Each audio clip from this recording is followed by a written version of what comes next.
Terima kasih pemirsa, Anda kembali menyaksikan Metro Siang dan saatnya kami akan kembali berdialog terkait dengan hasil putusan Mahkamah Konstitusi. Dan kami akan kembali menyapa Mbak Ninis. Ya. Oke, Mbak Ninis, kita sudah melihat kemarin sudah ada putusan dari Mahkamah Konstitusi yang kita ketahui bersama ada 3 hakim yang menyampaikan dissenting opinion-nya. Ada beberapa poin terkait dengan netralitas pejabat ASN, kemudian juga terkait dengan bansos, Mbak Ninis. Tentunya ini perlu menjadi evaluasi ke depannya.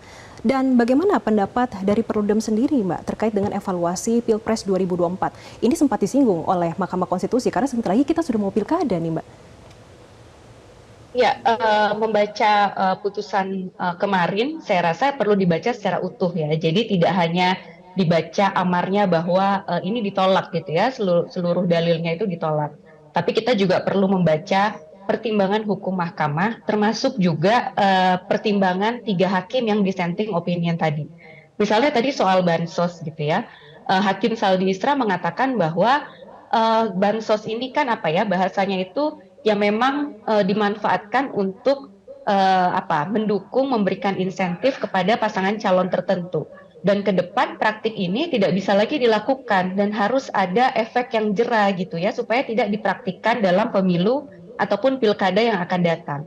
Jadi bagian-bagian ini pun juga harus dibaca juga gitu ya. Jadi bukan kemudian karena mahkamah menolak seluruh dalilnya pemohon kemudian menjadi pembenar gitu ya. Misalnya tadi soal pembagian bansos atau misalnya soal pelibatan aparat negara, termasuk juga sebetulnya soal nepotisme yang didalilkan oleh pasangan nomor 1 dan juga nomor 3, itu juga bukan kemudian menjadi pembenar gitu ya untuk kemudian dipraktikkan dalam pemilu ataupun pilkada yang akan datang. Jadi semuanya harus dibaca secara utuh.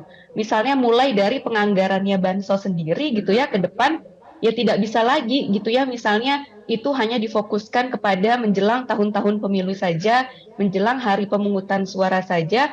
Bahkan dalam putusan mahkamah kemarin juga disebutkan tidak bisa. Kemudian kan ini menteri sosialnya yang memang fokusnya adalah pembagian bansos kepada masyarakat tidak dilibatkan. Justru yang terlibat adalah menteri-menteri dari kementerian lain. Nah, ini kan sebetulnya juga mahkamah memberikan semacam saran perbaikan kepada pembentuk undang-undang bahwa ini harus banyak sekali hal-hal yang direvisi, termasuk juga kepada penyelenggara pemilu. Karena misalnya MK mengatakan juga bahwa ternyata Bawaslu kita ini tidak cukup kuat untuk bisa melakukan penegakan hukum, padahal kewenangannya sangat besar gitu ya, termasuk juga kepada KPU. MK juga mengatakan misalnya soal Sirekap, ya Sirekapnya harus dipersiapkan dengan baik, karena kalau tidak yang terjadi adalah muncul kegaduhan yang ada di masyarakat. Jadi putusan kemarin itu kita harus baca dengan dengan detail gitu ya, dengan jeli supaya kita tidak hanya melihat oh ini sudah ditolak semuanya, artinya yang lain tidak dipertimbangkan. Saya rasa tidak seperti itu. Jadi argumentasinya mahkamah, termasuk argumentasi dari 3 hakim yang dissenting opinion ini harusnya menjadi dasar untuk perbaikan ke depan. Apalagi kemarin misalnya dari KPK sendiri mengatakan bahwa pilkada jangan kemudian melakukan praktik-praktik bansos lagi gitu. Nah, artinya kan ini saran perbaikan untuk praktik pemilu dan pilkada ke depan, Mbak.